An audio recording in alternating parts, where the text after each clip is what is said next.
Now we will hear from a strong ally for Indian country, Minnesota Congresswoman and Vice Chair of the Congressional Native American Caucus, Betty McCollum.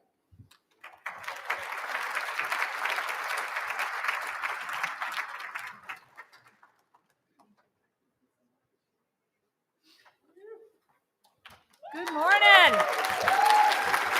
Wow.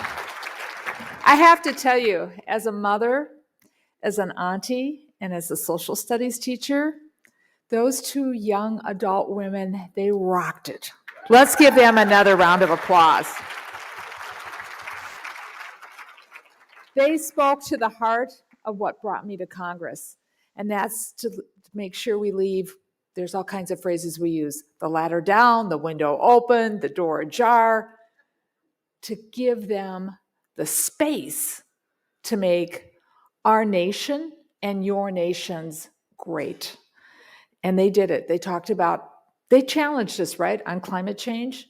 But the heart of what I had the opportunity, the first piece of legislation I worked in conjunction with NCAI and tribal nations was the Esther Martinez Language Act. Language is culture. And they talked about how important it is that you keep your culture alive to make the fabric of the United States stronger, brighter, and more beautiful. Thank those young women again for reminding us of their job. The first time I had an opportunity to interact one-on-one with Native youth was after we had tribal hearing. I was not the chair of the ranking member yet, and we had some young, very young teenagers who were in the audience when the leaders from Pine Ridge were talking about what was happening with suicide. And I asked those young people if they would just talk to us off camera, C-SPAN gone, everything else. We formed a circle. It was an amazing conversation, which just even made me more dedicated to work with your leaders and your elders.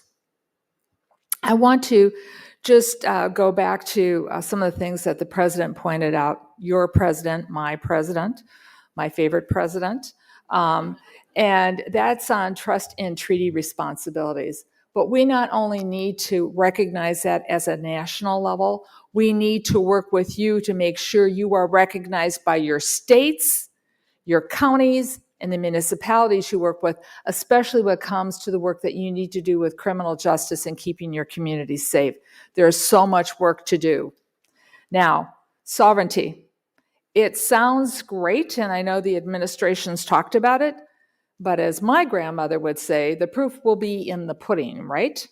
What does that mean? And the first test is going to be, as was just pointed out, we need to recognize tribal identification. And if someone doesn't have it on them, just like if I don't have my Minnesota driver's license on me, if I got pulled over and left it in the other purse, I get an opportunity to bring it forward before any other action is taken. And that needs to start happening in Indian country right now. So I want you to know that I've had conversations with some of my colleagues in a bipartisan fashion, and they say that they're alerted and they're woken up to the problem that might be existing when it comes to fully implementing sovereignty. So what did the memo mean is the big question. The memo was pulled back, but some of the funding still is being locked up and not moving forward. So I need to hear when that's happening. Tom Cole needs to hear when that's happening. Mike Simpson needs to hear when that's happening. We need, Sharice Davis needs to hear when that's happening. You need to communicate us in real time because we are committed on trying to solve these problems as they start popping up. The memo, when it deals with DEI, what does that mean? We have been told by the administration it means one thing. I want to see the proof that Indian country really is not included in that. Your funding is interspersed throughout all the agencies. Think about how you work with the Department of Agriculture, whether it's in, first foods. Think about how you work with the Department of Agriculture when it comes to applying for internet connectivity. Those are grants that are just kind of swept up. And in some of the grants, you're included in with them, but they also might say DEI in there for other communities that are falling behind. We need to make sure that the language that was spoken by this White House is the actions that are carried out. And then there's the Department of Health. What happens with the special diabetes programs and other parts of research that are being done in the NIH to make sure that when drug studies are done, they are culturally appropriate and they are also culturally inclusive. DEI members of the Department of Research and the NIH have been fired. So there is work to do, and I need your help doing it. You think of the EPA and the cuts and the talk about eliminating the EPA and how instrumental the EPA is in making sure that we live up to our obligations, and I'm talking about the federal government, when it comes to polluted waters and polluted lands. We need the EPA to be there, to be at your assistance in making sure we do the cleanup right. And then, as was pointed out, the tax status. You know, I don't serve on the tax committee. I've always kind of tried to avoid it, but you folks have made it impossible for me to avoid it. And so we are constantly having conversations with the Democratic members. And remember, you've got a great advocate in Gwen Moore from Wisconsin who serves on the Ways and Means Committee, watching out for that. They better watch out for Gwen. She's ready to go. And then I also have a lot of questions about what happens to advanced appropriations. We have not in Congress, and I serve on the Appropriations Committee and I'm on the Interior Appropriations Subcommittee. We have not done our 2025 bill yet. 2024 is done. You had advanced appropriations, so we're good for 2025. We need to make sure that when Congress reinserts whatever we do, whether it's considered to be a continuing CR, whether I don't know what they're going to do, but we've got a big mess. But we need to make sure that advanced appropriations is not only included in the 2025 bill, so it's there for 2025 and 2026, but I'm working with NCII and other tribal organizations to make sure that's also there for the Department of Education so youth services aren't disrupted. And as the president pointed out, we also need to do that in your criminal justice system. So here's what I'm going to say in closing. I need to know that what DEI means in all the other agencies and all the other grants that are out there. If we are being serious about respecting your sovereignty, honoring our trust and treaty obligations, that cannot get caught up in minutia and saying, oh, well, we'll fix that later. It needs to be fixed before anything more happens. The funding that you need to provide your programs needs to be delivered on time and responsibly. And then when we come to do the appropriation bills in the future, we need to work together side by side, hand by hand with you.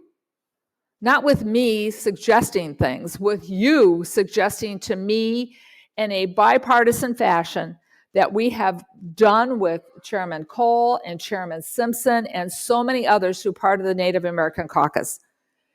As Mark said, Lisa Murkowski can't do this alone. We can't do this alone in Congress. We are only an instrument that's as good as the tool makers. You are the people creating the instruments that we use, helping us understand what they need to look like in order to serve your communities. I'm going to just take one more plea to share your stories in real time with us. Even if you don't have everything completely nailed down, we need to hear from you ASAP. I'm going to conclude as a social studies teacher because the youth that spoke, the two young women, and I guess they told me this is the first time you've had two young women speak together, and they kicked it off. Hats off. We need to know our history. And we need to know history factually and correctly. And I am so proud of what we've done in Minnesota, and I know Lieutenant Governor Flanagan will be, if she's not here yet, among with you over the coming days. You know, Chief Stanley Crooks and Marge Anderson, who were my two mentors when I served in the Minnesota House to learn about how to work together in unity with Indian country, worked really hard, really hard to make sure that we told the story of the Sioux Uprising correctly. You know what? It's not improper to call it the Sioux Uprising. When our territorial governor locked up food, medicine, the supplies that were promised to the tribe and wouldn't give them to the tribe, you can't blame Little Crow for saying, well, that's ours, it's locked, winter's come, we're going to go get it. But the whole story that finally got told about what happened compared to the history books I had when I was a young child were so rich. They were so meaningful. And how the whole thing could have been avoided. And then in the heart of the Civil War, when Minnesota was the first to volunteer, we weren't even a state yet. Minnesota also became a place of the largest mass hanging. And it was Native American men who were just trying to feed their families. Now, when kids go to school, they learn the whole story and how it could have been avoided just by treating people with dignity and respect, and the United States government living up to its trust and treaty responsibilities. So please know that I'm not only advocating and fighting for youth education in our schools and language and culture and all those other important things that you talked about. I'm fighting for it for the Norwegian Americans, and I'm proudly say French Canadians, who are sitting in the classroom learning the history of America too. We can only move forward in unity. We can only move forward making our country stronger if we look back at our past and say, these weren't mistakes. These were grave areas when our nation failed to treat our fellow brothers and sisters with dignity and respect. So I want to thank you for being my mentors. I want to thank you for including me in this very honorable journey I'm on to work with you. And I just can't thank you enough also for those of you I've developed such close friendships with. Miigwech. Lost a friend, lost a brother. Way back they had a fight, never spoke hardly. Now they never get the chance to say I'm sorry. Somewhere a young woman. I knew I liked her. I didn't realize she was a social studies teacher. I'm a recovering social studies teacher myself. So, a little kindred spirits.